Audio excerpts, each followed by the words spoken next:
आइए सीधा मुद्दे पर आते हैं। आज के इस एक्सप्लेनर में हम बिजनेस और वेल्थ क्रिएशन के पूरे गेम को डिकोड करने वाले हैं।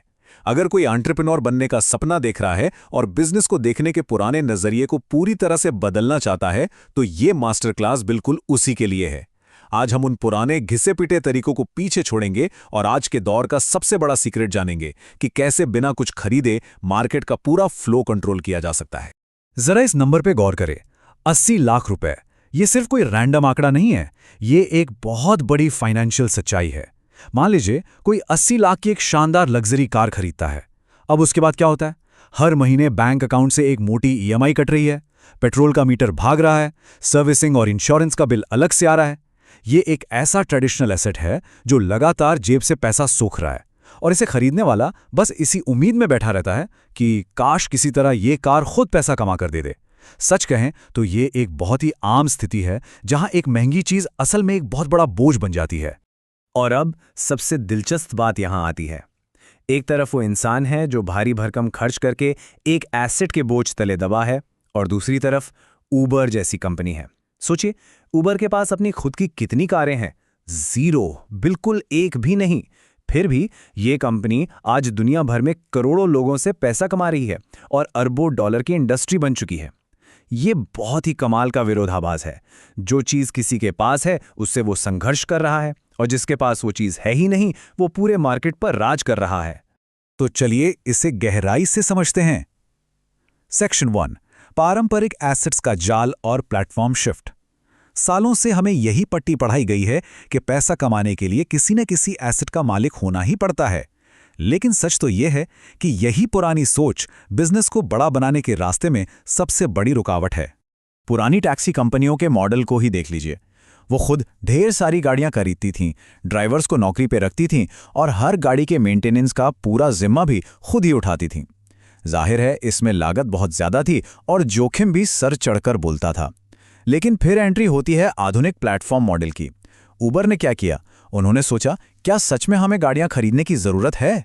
बिल्कुल नहीं। उन्होंने बहुत कम लागत पर दूसरों की गाड़ियों का इस्तेमाल किया। उन्होंने एसेट्स की ओनरशिप लेने के बजाय पूरे फ्लो को कंट्रोल किया और जीरो एसेट्स के साथ कनेक्शंस के मालिक बन गए। यहां एक बहुत बड़ा और बहुत ही क्रूशल साइकोलॉजिकल शिफ्ट हो रहा है। पुरानी मानसिकता ये मानती थी कि किसी चीज का मालिक होना ही असली ताकत है, यानी ओनरशिप इज पावर। लेकिन आज के स्मार्ट एंटरप्रेन्योर को यह समझना ही होगा कि असली ताकत ओनरशिप से बचने और एक्सेस को मोनेटाइज करने में है। नया नियम एकदम साफ है, एक्सेस ही नई ताकत है। किसी भी रिसोर्स का मालिक बनने की कोई जरूरत नहीं है, बस उस रिसोर्स तक पहुंच बनाने का रास्ता होना चाहिए। और यही सोच हमें इस कॉन्सेप्ट तक लाती है, प्लेटफॉर्म इकोनॉमी। एयरबीएनबी, उबर, स्विगी या ओला जैसी कंपनियां असल में कोई फिजिकल प्रोडक्ट नहीं बेच रही हैं। ध्यान दे तो एयरबीएनबी कमरे नहीं बेचता, उबर गाड़ियां नहीं बेचता। ये सब बस एक पुल का काम करती हैं। ये कंपनियां बेचती हैं सुविधा और कनेक्शन। मान लीजिए किसी के पास एक खाली कमरा पड़ा है, वो या तो खुद का होटल शुरू करके लाखों का रिस्क ले, या फिर एयरबीएनबी जैसे प्लेटफॉर्म के जरिए रातों रात दुनिया भर की डिमांड से जुड़ जाए। ये कंपनियां बस एक जरूरत को एक पहले से मौजूद समाधान से जोड़ देती हैं।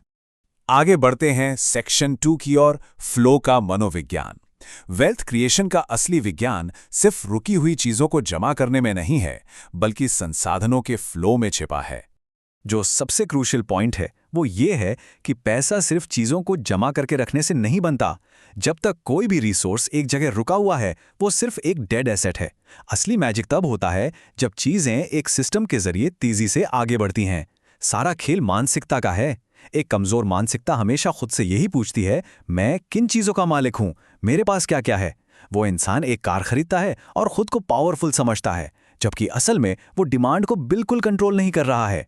वहीं एक अमीर मानसिकता वाला व्यक्ति चीजों को जमा करने के बजाय पूछता है, मेरे माध्यम से क्या फ्लो हो रहा है। वो हमेशा डिमांड और फ्लो को कंट्रोल करने पर फोकस करता है। ये सब सिर्फ कोई टेक्नोलॉजिकल चमत्कार नहीं है। सच कहें तो ये ह्यूमन बिहेवियर का एक बहुत ही शानदार हैक है।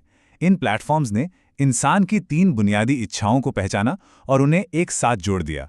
पहला, यात्रियों को तुरंत और आसानी से राइड चाहिए। दूसरा, ड्राइवर्स को अपनी खाली खड़ी कार से एक्स्ट्रा इनकम कमानी है। और तीसरा, लोग अपनी सहूलियत और सुविधा के लिए खुशी खुशी पैसे खर्च करने को हमेशा तैयार रहते हैं। बस इन तीनों चीजों को जोड़कर जो सिस्टम बना, उसी ने मार्केट में अपार वैल्यू क्रिएट कर दी। अब जाहिर सा सवाल उठता है कि इतना सारा कैश आखिर आता कहां से है। इसका जवाब है स्केल का जादू। यह सिस्टम सप्लायर यानी ड्राइवर से एक छोटा सा कमीशन लेता है और कंज्यूमर यानी यात्री से एक छोटी सी फीस। देखने में एक सिंगल ट्रांजैक्शन पर यह मार्जिन बहुत ही मामूली लगता है, लेकिन सोचिए जब यही काम रोजाना लाखों बार रिपीट होता है तो ये भारी वॉल्यूम और फ्लो मिलकर अंधाधुंध वेल्थ क्रिएट करते हैं। यही तो प्लेटफॉर्म बिजनेस की असली ताकत है। अब आते हैं सेक्शन 3 पर, द बिल्डर्स फॉर्मूला। हवा से एक स्केलेबल सिस्टम कैसे बनाया जाए। चलिए, अब टाइम आ गया है कि इस नए इकोनॉमी मॉडल के सटीक कदमों को डिकोड किया जाए। आइए देखते हैं कि ये सब बिल्ड कैसे होता है। ये 5 बेहद सिंपल लेकिन पावरफुल स्टेप्स हैं। स्टेप 1, एक ऐसा रिसोर्स ढूंढिए जो मार्केट में पहले से मौजूद हो, ठीक वैसे ही जैसे उबर ने गाड़ियां खोजी। स्टेप 2, और ये सबसे ज़रूरी है, उसकी आइडल कैपेसिटी यानी खाली क्षमता की पहचान करें।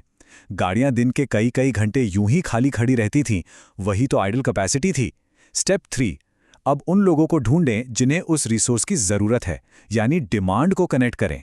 स्टेप 4, एक ऐप या वेबसाइट के रूप में एक प्लेटफॉर्म या पुल बनाएं जो इन दोनों को आपस में जोड़ दे। और अंत में स्टेप 5, हर बार जब ये दोनों जुड़ें तो बीच में अपना एक छोटा सा कट ले लें। फ्लो का ये एग्जीक्यूशन सुनने में जितना आसान है, असल में उतना ही रिवॉर्ड देने वाला है। और सबसे मज़ेदार बात, ये सब करने के लिए सिलिकॉन वैली जाने की कोई ज़रूरत नहीं है। बस अपने आसपास देखने भर की देर है और अनगिनत मौके मिल जाएंगे। ये सोचने के बजाय कि क्या कमी है, ये खोजना चाहिए कि क्या पहले से मौजूद है जिससे बस एक कनेक्शन की ज़रूरत है। चाहे लोकल वेंडर्स को ऑनलाइन खरीदारों से जोड़ना हो, या फ्रीलांसर्स को नए क्लाइंट से, या फिर बिखरी हुई जानकारी को सही ऑडियंस तक पहुंचाना हो, कुछ भी नया नहीं बनाना है, बस उस रुकी हुई चीज़ को फ्लो में लाना है। अब हम एक्सप्लेनर के आखिरी हिस्से की ओर बढ़ रहे हैं। सेक्शन 4, आधुनिक स्केलेबिलिटी के लिए कुछ प्रैक्टिकल टेकअवेज। एक साधारण बिजनेस को बड़े सिस्टम में बदलने के कुछ पक्के नियम हैं। मॉडर्न एंटरप्रेन्योरशिप के ये वो नए नियम हैं जिन्हें हमेशा याद रखना है। पहला, ओनरशिप के पीछे बिल्कुल मत भागिए, हर चीज को खरीदने की कोई जरूरत नहीं है। दूसरा, पूरी तरह से कैश फ्लो पर फोकस करें, क्योंकि जब तक रिसोर्स मूव नहीं होंगे ग्रोथ नहीं होगी। तीसरा, फिजिकल चीजें बनाने के बजाय प्रॉब्लम सॉल्व करने पर ध्यान दें। उबर ने कोई नई कार नहीं बनाई, बस ट्रांसपोर्टेशन की प्रॉब्लम सॉल्व की। चौथा, एक विशाल नेटवर्क बनाएं, जितने ज्यादा लोग जुड़ेंगे उतना ही बड़ा फ्लो होगा। और पांचवा, बड़े स्केल पर छोटे मार्जिन पर भरोसा करें। डेड एसेट्स को इकट्ठा करने के बजाय तेजी से आगे बढ़ने का यही इकलौता सॉलिड रास्ता है। इस बात को बहुत गहराई से समझना जरूरी है।